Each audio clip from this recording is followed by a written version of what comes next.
Greetings, I'm Gabriel. So, today, I believe, our most controversial of all conversations will be held dedicated to the processes that have been taking place for some time in the galactic sector, carrying our solar system. We will talk about those cyclical processes through which your planet passes from time to time and their influence on your history and evolution. I also hope that you will be able to ask me some interesting questions during the conversation, the answers to which, I think, would be of interest to many. Given that you have literally been flooded with information flows of a different nature with regard to the events of the near future, I consider it my duty also to try to state the point of view closest to the objective state of affairs, thereby debunking the many myths and omissions that have so abundantly filled your books and the internet. So, if there are questions, then I listen carefully.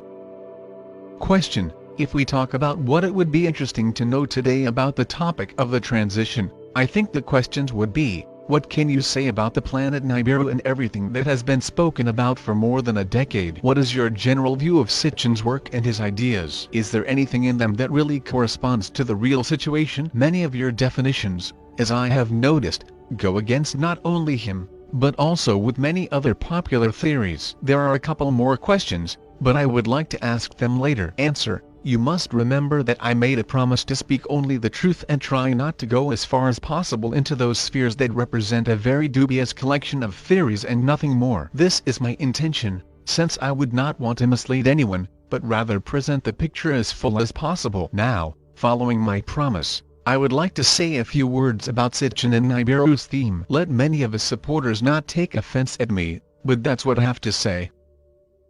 First, Nibiru as a planet or other cosmic body in the form described by Sitchin simply does not exist. Second, in our solar system, there are actually 12 celestial bodies, not 9 or 8, if we take into account a theory that does not take Pluto into account. Behind Pluto, at quite impressive distances, there are 3 more sizable celestial bodies, one of which more closely resembles the physical structure of Mars or our Earth, while the other 2 seem to be like giants and gaseous planets. I listed them in order of remoteness. The one that is closer to us and Pluto, smaller than the Earth in diameter, is 800 kilometers, and the other 2 are just a bit larger than the double diameter of our planet and about a half the diameter of Neptune, respectively. Thirdly, through our solar system, a certain cosmic body, taken in ancient times by the Sumerians and by Sitchin himself for the planet, really does pass regularly. It also has a cycle of 3,600 years, and with each of its perishes it really changes the history of our planet,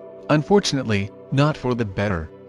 You must ask, what is this body? I will answer that every 3,600 years according to your earthly standards through the solar system there is a certain accumulation of large cometary bodies that are so closely packed together in one bundle that when it appears to the naked eye it is a planet. By its size it is quite impressive and can reach from time to time sizes up to 2/3 of the diameter of our moon, and even a little more. Bodies of its components are of different nature, chemical and physical composition and size, with the largest of them can be up to 1,200 kilometers in diameter, and even a little more. This cluster has an extremely elliptical orbit, which explains such a long period of its circulation. In the past, it really caused a lot of troubles to your and other planets of the system and therefore was called the crossing planet, although in fact it is devoid of any characteristics of the planet. Also, the distance to which it can approach the planet can vary from time to time, but no span can do without the direct hit of at least one of the constituent bodies in our planet.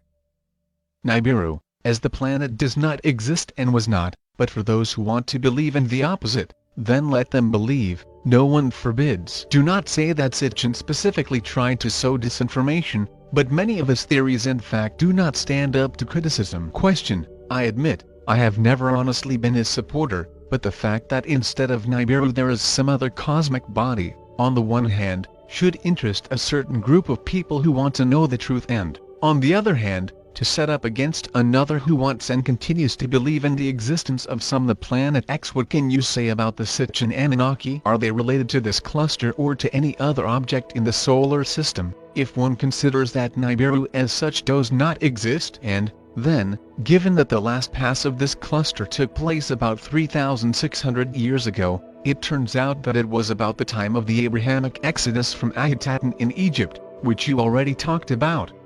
Am I right in these calculations or not? Answer: now there is such a skillful war on misinforming the masses of the population around the globe, which even to me, frankly, sometimes a little uncomfortable. You can, of course, believe in what I say, or you cannot believe. The choice is always yours, but take into account the factor of good intention. As for the Anunnaki, here is a special story. Firstly, as you understand, they do not inhabit any Nibiru. The cluster is uninhabited under all its conditions, except for microorganisms. Secondly, such famous gods of Sumerians as Enlil, Enki, Inanna and others, the Anunnaki were not, and could not be. Thirdly, it must be said that the real Anunnaki actually visited this planet several times and intend to do it again in the future quite soon. Now it is necessary to understand everything in order. The gods of the Sumerians were beings who rejected the ego ministry and therefore were some kind of bright spiritual teachers. You will not see much about them now, since the translation of cuneiform tablets,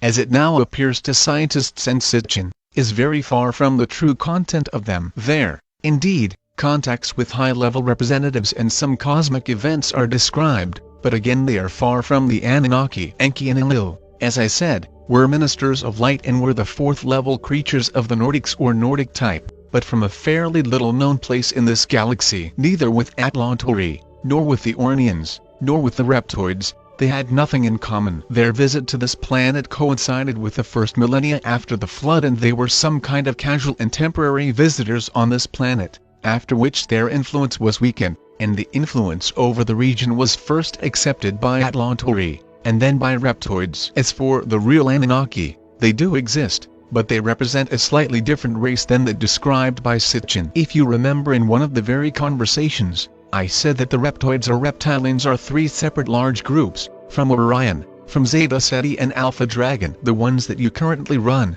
mostly from Orion, while those that inhabit a couple of planets in the Zeta Ceti are real Anunnaki. They are just one of the Reptoid species. As for Nephilim or the Nephilim, as a race they have nothing in common with the so-called Sitchinide Nephilim, as they like to call many, and the non-existent Nibiru also do not have. About their purpose, the appearance and current location you already know. If you talk about a more real accumulation that is moving now in this direction, then you assert correctly, saying that the last time its passage coincided with the so-called Abrahamic Exodus. True, it is worth saying that it happened more in the last years of his wanderings than in the beginning. The consequences of that passage of the congestion were a sharp cooling across Europe, mass migration to the south, and the so-called collapse of the Bronze Age, of which I spoke in an appropriate conversation. I must say that even now this passage will not pass particularly smoothly, triggering certain conditions on this planet, capable of preparing the survivors to the transition. I will not hide that the probability of some of its fairly large elements entering this planet is almost 100%,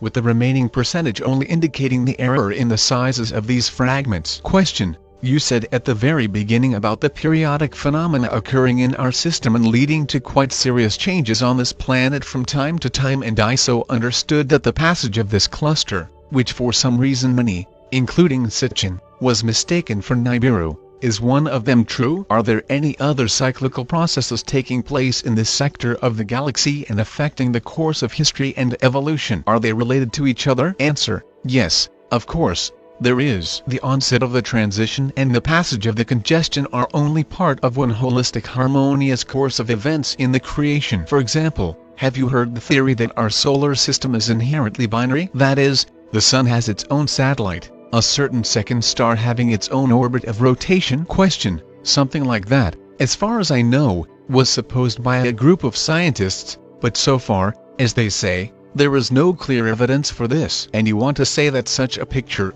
in which the second slightly smaller spin around the main luminary, really takes place in our solar system? And if we take into account that this is really possible, then what consequences can it have for us? Answer: this is not just possible, that's exactly how it is. The fact that your scientists, who, as you know, work partly for the Brotherhood and know about everything for sure, do not want to recognize officially the existence of such a model, and the fact that the accumulation of cometary bodies is moving in this direction, while the rest of the more honest do not know nothing and interrupt as they can, wandering in the scientific darkness, says a lot. You just think. As for such a model, It is more than real, and now I will try to explain as briefly and more easily as possible how this works and what possible consequences it may have and have had already in the history of your planet. So, our solar system is binary, that is, around its main luminosity, at a distance distant from it, is its satellite, but for a long time it does not even represent something close to our Sun, since all its power has long disappeared and now it is itself the so-called brown dwarf or the dark star. Concerning its parameters, we can say that it is much smaller in size than our Sun, and all the radiation that once emitted them was exhausted long ago. The main luminary and its satellite move in an elliptical orbit in tandem, and, of course, we have perihelion and aphelion. The aphelion in this case can be about 1.5 light years, while perihelion with the closest calculations can be between the orbits of Pluto and the planet that is behind it and about which I spoke a little higher. It is necessary to take into account also the period of time of passage of the satellite of our Sun, which due to some distortions can be about 27.5 million years. Since you also remember this, in the three-dimensional reality the concept of the light year is not applicable to cosmic processes, then I quote all the above factors strictly approximately. Question: going all this way, is it part of a larger cycle? That is, I want to ask whether this passage, which by our standards, rarely has any effect on our planet or on this sector of our galaxy, can it intersect from time to time with other similar cycles? The cosmos, as far as I know, despite the vacuum, is far from empty, and it seems to me that the approach of such an impressive object to such a close distance should have a very tangible effect on our entire region as a whole. Answer: you presume correctly, and I will now try to explain how it is possible more intelligible how this works. Have you ever heard of the so-called Oort cloud? In general, it is such a kind of asteroidal cometary stone bubble or shell, in which roughly speaking is our solar system. It was discovered by the Dutch scientist Jan Oort in the 50s. It is somewhere about a light year away from us. It represents almost the most inhospitable place within our system on its internal borders. It consists of hundreds of thousands, if not millions, of the largest and sharpest boulders, and is therefore the source of a large number of long-period comets. But this is not the most important thing. As you must already understand, the satellite of our Sun has an aphelion far beyond the limits of this cloud, but each time on its way to its perihelion it inevitably flies through this cloud, literally piercing it through and through the force of its gravity, dragging along and pushing hundreds before it, if not thousands of very sharp inhabitants of this cloud. In total, you have something like a cosmic bowling, where the ball is nothing more than a satellite of our luminary. It is easy to imagine what our solar system turns into in such times. In its limits, then, there are several dozens of fairly large objects with not always predictable orbits. This has happened more than once or twice. The last time this happened, on our planet, is a result of a collision with one fairly large comet and a dozen small. All dinosaurs died out. This, as you understand, happened about 30 million years ago, because approximately this is the cycle of passage of this dark star. Now I must say the following. I hope you will take it right. The creation has its own cycles, its biorhythms, and often they must coincide, thereby setting a kind of bookmark or something like a mark marking the end of one period and the beginning of another. Now you understand what also happens around you. When the consciousness at different levels, in that region of the galaxy that you inhabit, is ready for a jump, so to say, to upgrade to a level higher, all the operating parts of the system should, like parts of these ours, go through certain paths intended for them, so that at the end you can see and hear the final chord of all this action. It does not happen in one day or even a year, but in your understanding it can take years and decades. I'll talk about this in more detail when I talk about the transition, but for the time being I will say that at this time events of colossal historical significance are taking place on your planet and its surrounding. Now imagine how such a cosmic mechanism works. The passage of the dark star, the satellite of the Sun, took place in your illusion of time about 30 million years ago. The last transition took place, roughly speaking, about 300,000 years ago, while the last arrival of the cluster of cometary bodies was about 3,600 years ago. All these events separately in different periods changed the life on your planet either critically or beyond recognition. All of them are original gears of a large mechanical clock called creation. Now, being a pure form of consciousness, it wants to upgrade all its levels, such a general restructuring in one of its sectors. What does it do? thus having a cyclic nature. Everything is very simple. It brings all its wheels and gears exactly so that at a certain day and hour they all come together and the hour of change changes. First of all, each of them must accomplish his part of the mission to achieve certain conditions, under which the consciousness of all living beings in this sector will be upgraded. Total, you have the following picture. While your planet is rushing through space, a cluster of cometary bodies is moving towards you. The satellite of the Sun is already approaching the outer limits of the solar system and you will now reach the edge of the transition. At some point,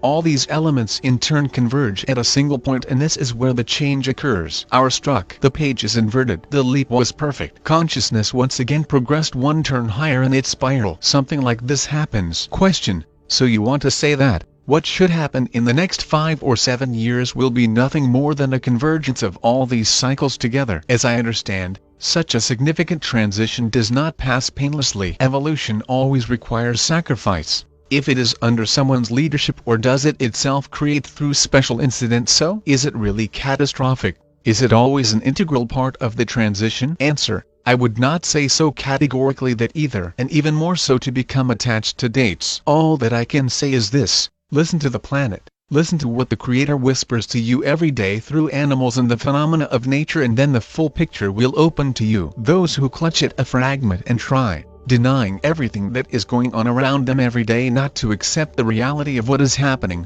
no offense, no more than unreasonable children. This is the real state of affairs. While any change is always catastrophic and not without losses, it must be remembered that it carries only the rudiments of something better. Do not try to predict or mentally anticipate everything that you think should come, including the change itself, as well as its elements. Again, the most correct thing in this case would not be to tie a particular event to a certain date, but on the contrary take into account everything that happens objectively every day around you. As for the dates, I will say the following: do not cling to the dates that you give out from there or from here. Stay in wakefulness, as the day of the transition will come when you least expect it. Any dates are nothing more than an attempt to distract you or focus on a specific day or month, thereby leading away from the true essence, introducing you into a certain exclusion from all those events that are happening and will happen around before. It is impossible for a person who sometimes gets to the 6th level to know the exact dates.